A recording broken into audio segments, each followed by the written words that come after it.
So here we are in the GALSNGEAR Tequity HUB environment. It's pretty easy to get around. The map view is the first button there, and that's what we're seeing. So if you ever get lost and want to know where we are, just click the map view. You can go into rooms by choosing the icon here.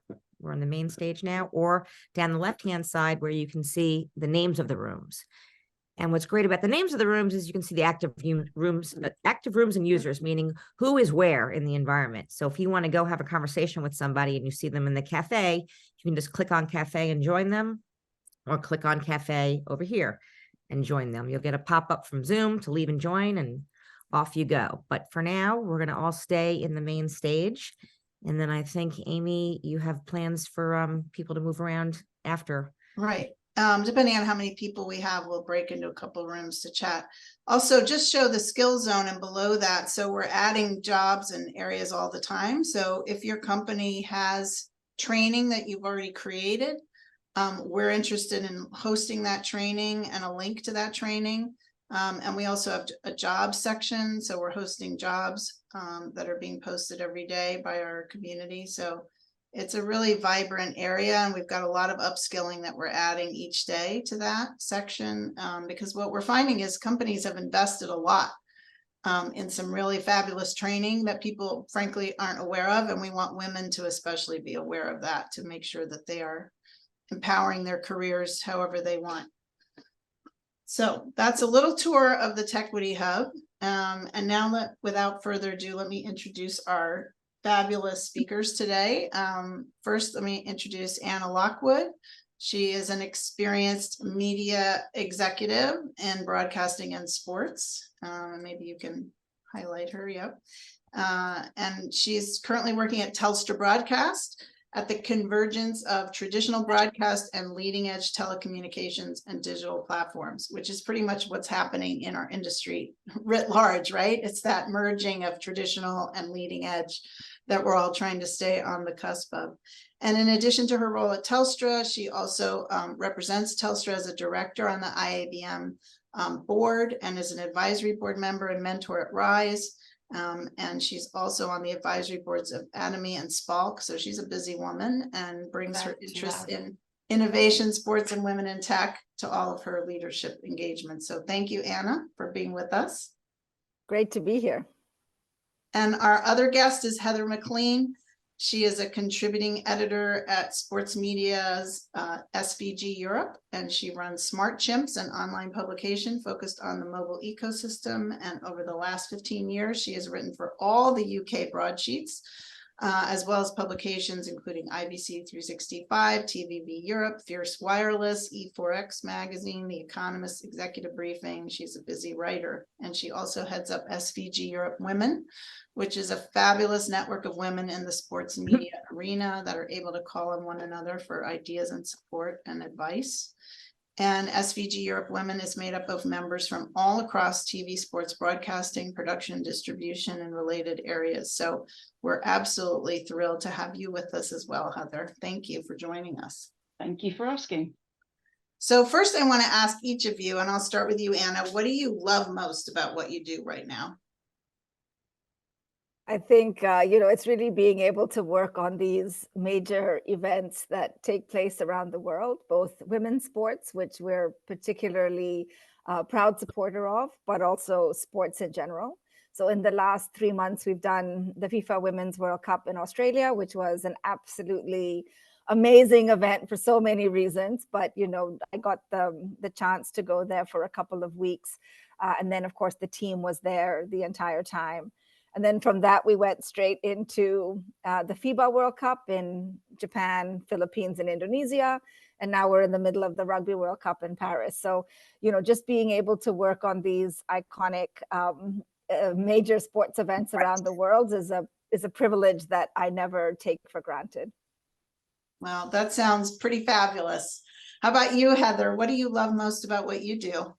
Well, I'm a tech journalist, an editor. So, I'm editor at SVG Europe, and I head up SVG Europe Women. But yeah, my career's changed a lot over the sort of like 20 odd years I've been a freelancer. So from mobile technology and all that kind of stuff through into broadcast, and there's loads of mobile technology in broadcast now as well, so that makes it interesting.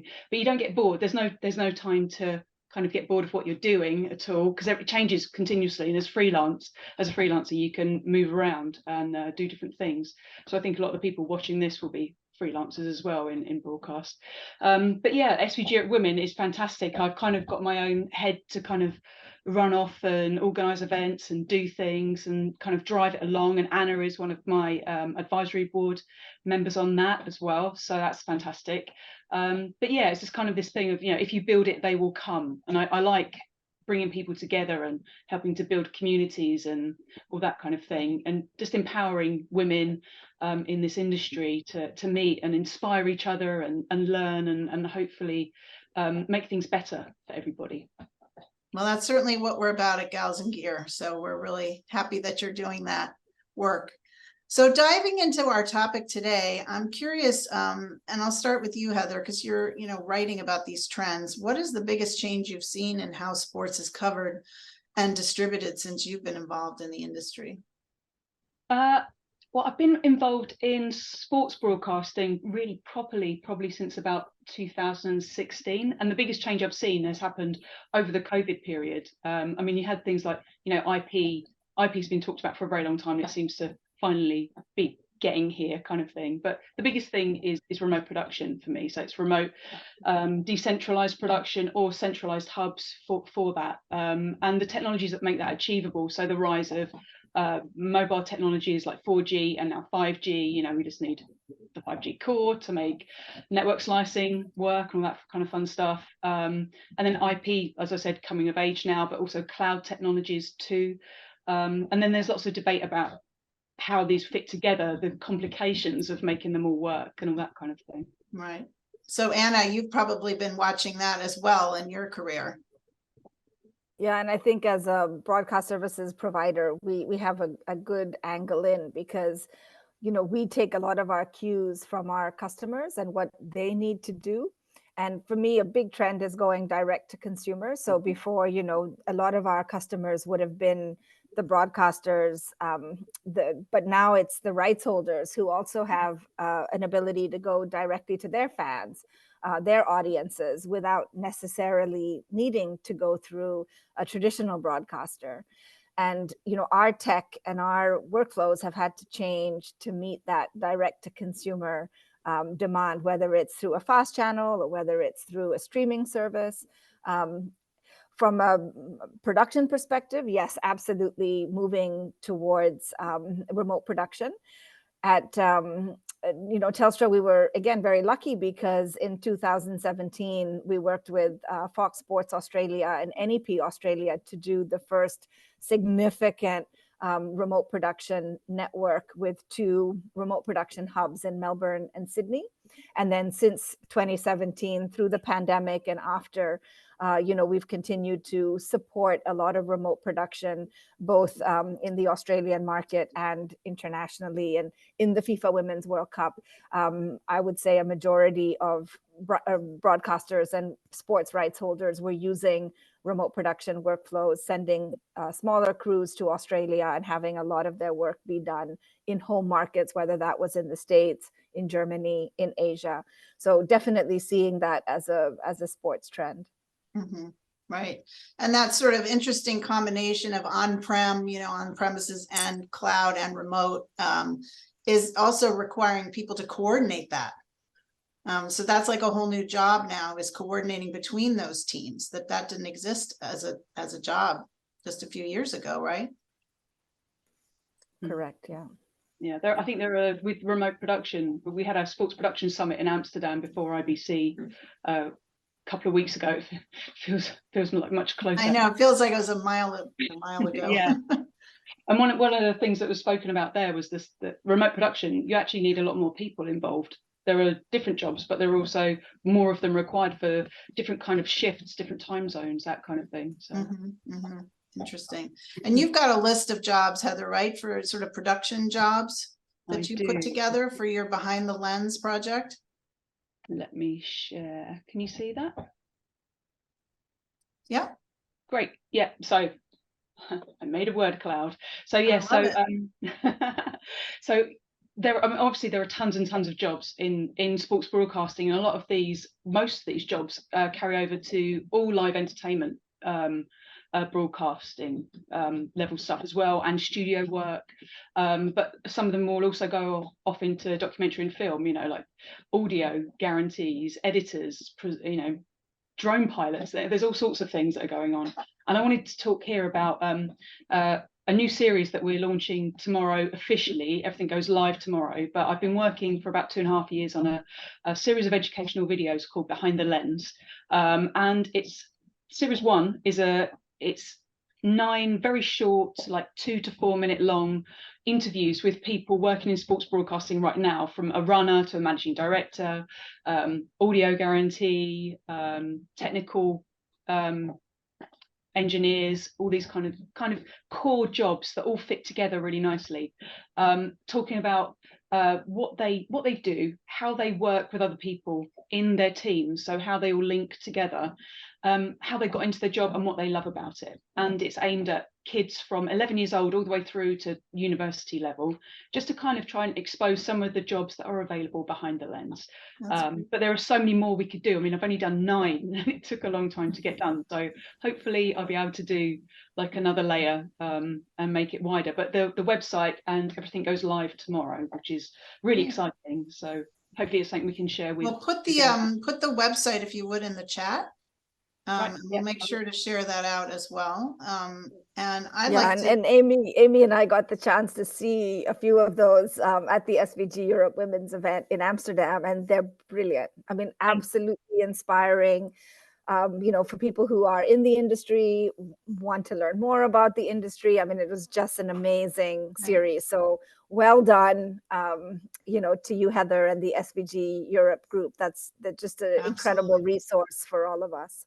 Thank you. I mean, one of the goals was I just want to be able to, I kind of spoke about it earlier with somebody, but it's you just want to be able to help make change. So as SVG Europe is an association, SVG Europe Women is an initiative within that.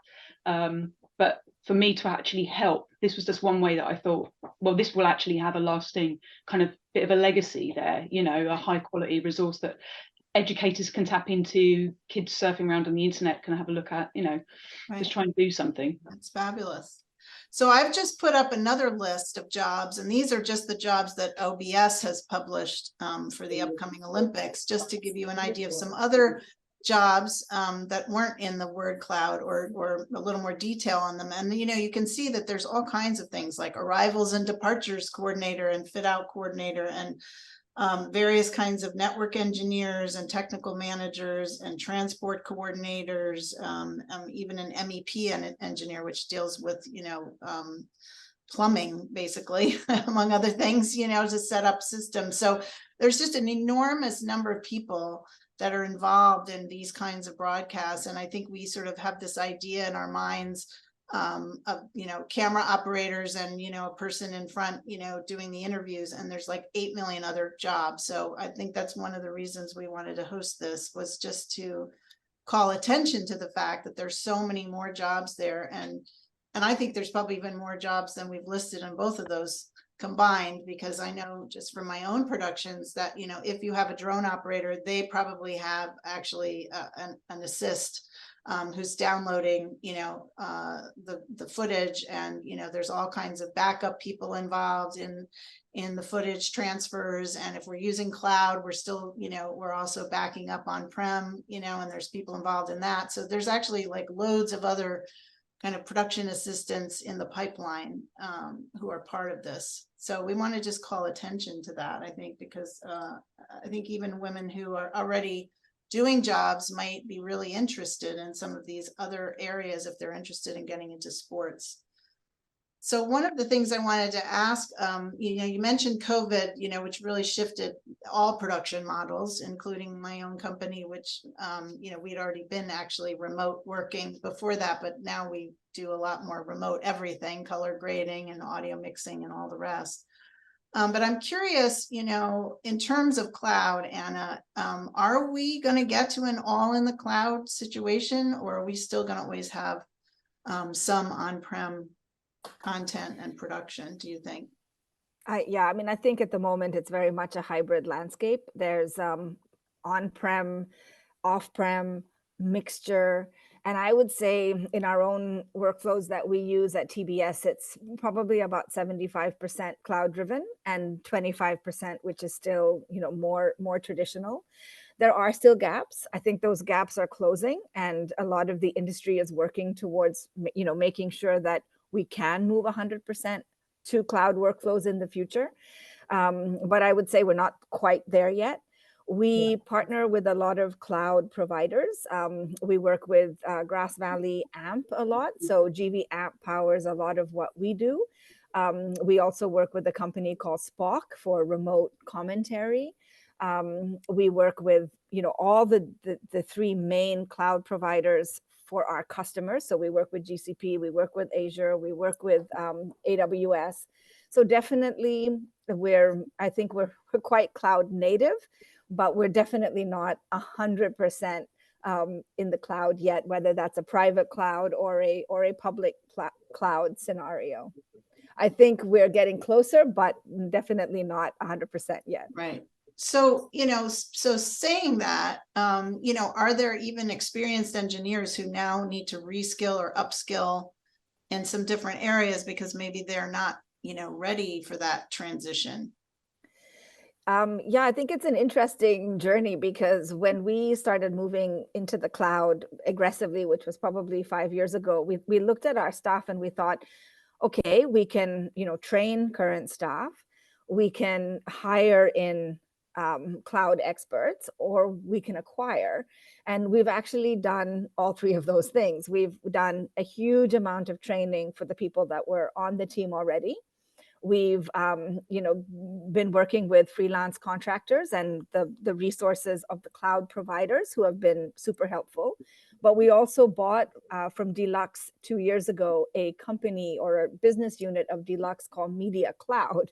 And with that acquisition, we got 70 kind of cloud experts, people who were very involved in the cloud. That was a huge accelerator to our own internal capability. So I think every company is going through that journey to say, how are we going to become a lot more capable in a cloud environment, and what are we going to do about it? And everyone has a slightly different answer, but for us, we've done all three of those things. Well, we'd love to have any of that training that would be relevant that could be on the hub, so we can have a follow-up conversation about that, because maybe there's some introductory level training or even more advanced that we could be hosting or providing to some of our community. One thing I want to ask you, Heather, is, we have a lot of women in the Gals and Gear community who are already covering local sports, college sports. And I'm curious what they could do to position themselves sort of for the next jump up into professional sports. Sure. I mean, I think that the model that we have over here in Europe is I know it's different to what you have over in the US. Like, we don't have college sports, for instance, which is what you have over there is really impressive. But obviously we have local, regional type things. But I'd say network is the main thing to do. So get out there and meet people, find people track down the people from big OB firms and broadcasters working on pro sports, and network with them somehow. Join SVG Europe, SVG US, SVG Australia, GALSNGEAR, Rise, any of these women's networks that you can get into them. LinkedIn is a fantastic resource to start people off, and find people and then message them and say, hi, do you know who I should be talking to at your company if, I'm thinking of breaking into this area? But you have to put yourself out there, and also send people your CV, your showreel. Showreels are always good if you're involved in broadcast and you've got something like that. And ask to do, if you can work for free, to say, can I volunteer a bit, or do you have an entry level position that I could, even though it might be a little step down, but if it gets you in the door for one thing, once people get to know you and they see your friendly, smiling, keen, enthusiastic face, you're much more likely to be able to progress with people and get a bigger job. But also do training classes as well, if you can, in widely used technologies. Lots of manufacturers do provide that kind of thing. But yeah, there's lots of stuff. Look at being mentored if you can. I know there's a lot of women's organizations that do that, and those mentors will help push you out there. Absolutely. And we always encourage people to really find their own mentors through our networking events, because we have such a wide range of women at those events, and so many people have connected with someone. You really have to have that sort of that good match for yourself, and for that person. So it doesn't have to be formal. It can be informal too. Yeah, but it's the kind of thing that, if you want to move up, this stuff doesn't tend to fall in your lap. No, there is a absolutely. You have to push for it. You do, absolutely, yeah. Yeah, well, and we've definitely got a lot of women who are interested in doing that. I would caution not to work for free. We're really trying to push back on free internships, because we think that really minimizes the engagement of people in lower socioeconomic groups. And so we're really trying to push, at least in the States, that we don't do free internships anymore. We only do paid ones. So I know that wasn't your intent, but definitely, sometimes you have to lowball or go in a little lower than your rate for sure. That are doing the only thing, QTV, which is an OB firm based up in Scotland here, and I do a lot of I do Scottish events, SVG at Women's Scotland events with them, and they do exactly that. So they're like throwing the net out to get people from different socioeconomic backgrounds and paying them for actually training them hands-on, working with them for a while, with the idea that they can then go and get a job in the industry. Right. Anna? Yeah, the only thing I would add is that often production companies are actively looking for younger and for women graduates, employees, people to bring into their pipeline or their funnel. And often when I question, a panel, like, is it 50-50 in terms of recruiting? They say, oh, it's just very hard to find talent. But there is so much talent out there. So how do you, meet the people who are looking with the people who are saying, like, oh, I can't find any young women, or I can't find any young people, or I can't find any women in general, to be part of the recruitment process. We tell them to come to us. We tell them to come to us, because so I think we don't have any trouble finding them. In fact, exactly. Ken Kirschbaumer from SVG and I went to an HBCU event, and set up a stand and talked to tons and tons of kids who had such extensive sports coverage experience. It was pretty impressive. And I mean, I know they're for college games, but in the States, that's some pretty high level coverage in many cases. So a lot of them have pretty significant experience and pretty deep resumes. So I don't think we have a dearth of talent. I think we have a dearth of looking for it in the right places, and maybe creating those access points that Heather was talking about with networks, which is why Gals and Gear really makes sure that we have so many networking events. And hopefully people will also be able to connect on the hub whenever they're available to do so. Yeah, and what I would say for the people who are looking is, the three that I always put interested parties towards are Gals and Gear, the SVG job board, and the RISE job board, because we've been, pushing services companies, sports companies to advertise there. And that, that is becoming much more of a market or a job hub, which is great. So one thing I'm interested in is, do we have any questions from the audience? I just want to be sure that if there's somebody who wants to ask something, that we can definitely answer that question, or hopefully answer that question. Anybody want to jump in with a question? I know we have a lot of really good folks here today. I'm curious, Melissa Houghton is here today, and she's the executive director of Women in Film Washington, D.C.'s chapter, which is one of the largest ones in the U.S. and has a pretty extensive friends of list that goes way beyond that. Anything you want to jump in and ask on behalf of the members, Melissa? Well, I've actually been enjoying, we have more of our members working internationally and being reminded about how sports are different internationally and in the US has been really helpful today. And I'm finding more and more young women who want to be doing that. And also they tend to have more experience in like 360 and immersive recording. than some of the guys who've been doing it for years. So that's just Yeah. great. And I think the other part too is, at least in the US, often if they're still students, they have to do an internship for college credit, which means they're actually paying for it because they're paying for those credit hours. But that's another thing just to keep in mind, that sometimes that's a way of doing it. But no, I'm just enjoying the conversation and find that I'm watching a lot more sports and paying attention to the credits of who's actually being credited for doing the work. Exactly. So I see that Shania is here. She was one of our interns, our Gals and Gear interns. Shout out, Shania. Great to see you. And she's very interested in sports broadcasting. She's got a lot of experience in camera operation and was really an amazing part of our team, covering all kinds of live stuff on the show floor at NAB Show. So on behalf of Shania, and certainly jump in if you have your own question, like what advice would you give to college students or those who've recently graduated in terms of getting into sports broadcasting? Is there a particular angle that they might look for?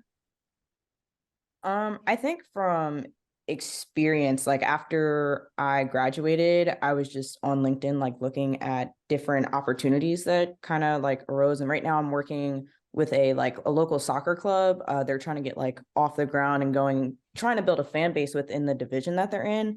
And I think like advice I'd give to like someone that's in college and looking to get into that field is just to be open to work as much as possible. Like they've given me just the reins to do as much as possible to give them exposure. So I try and like make it to their practices when I can and stuff, but like Sundays I'm always like locked out, like, okay guys, I can't do anything because I have to go to the game, and kind of get as much like film and stuff so I can kind of put something together for their current audience to see. That way they can keep sharing and keep connecting and stuff like that. So just be available to work. I guess my only question is like from there, because I am doing it as like volunteer work right now. I guess maybe trying to find like a platform to make it like a portfolio so I could like show companies like, okay, I've done this work. This is what I'm experiencing. This is what I'm working on. This is what I'm like learning and stuff. So just, I guess one platform that would be good for building a portfolio in that way. I would put your portfolio on Vimeo. You can get a free account and you can talk to us because we have a relationship with Vimeo if you're having any trouble getting an account with them. Okay. And that way you can send links to your portfolio to folks. And you can even make it available to people on Vimeo itself so more people see it. So there's a couple tools in there, and there's actually a really cool GIF making tool, so you can do like a little mini snippet from the reel when you're sending an email to somebody, and you can embed just like a little snippet of it. Okay. So there's some nice little promotional tools built into that. And I would also suggest NBCU Academy, which is coming on board with Gals and Gear as one of our partners. Okay. They have a ton of training that's specific to sports coverage, it's both from the producer side and the camera and editing side. So there might be some resources that are free, and we'll be having a link to that as soon as we get that coordinated with them. But you can just go to NBCU Academy and find links to their training there, and that might be helpful as well. Awesome. Awesome. Thank you. Great questions. Yeah, we get quite a lot of Vimeo reels, but we also get YouTube accounts. So YouTube creators, lots of sports on YouTube. And I've even gotten TikTok reels, which we're happy to look at. So yeah, I think just whatever you can put together is the key. Yeah. And make it short and sweet. You know, nobody's got time to watch a 5-minute reel these days. So, you know, 2-minute reel with highlights is plenty, you know, at your stage of the game, I think. Any other questions from our audience? I know we got a lot of folks here today. Well, this has been just a fantastic conversation. What we usually like to do is to jump into some rooms to have some conversation afterwards. So if you can see the navigation of the map view, what I'm going to suggest is I'm wondering do you have time to stay, Heather and Anna? I do, but I don't think I'm able to get into that portal because it's Oh, it's it's blocked. blocked. Okay. But if anybody would like to reach out to me directly afterwards, I'm on LinkedIn. You know, I'm happy to share my email in the chat right now, and please Okay. don't hesitate Well, to tell you email what, me. put your LinkedIn in the chat. What I'm going to suggest is, Heather, are you able to jump into one of our other rooms? Yeah, sure. Okay, so what I'm going to suggest is if you want to chat more with Heather, jump into the lounge. And meet her over in the lounge. And if you want to stay and chat with Anna, you could stay over here in the main stage room. Okay. That sounds great. So jump over into the lounge to chat with Heather. And if you want to talk to Anna, you can stay over here. All right. Thank you all for joining us for this edition of Tequity Tuesday. Next month on the 17th of October, we'll be back with how to become a beta tester and why it can help your career. So don't miss that. Hopefully my voice will be back by then.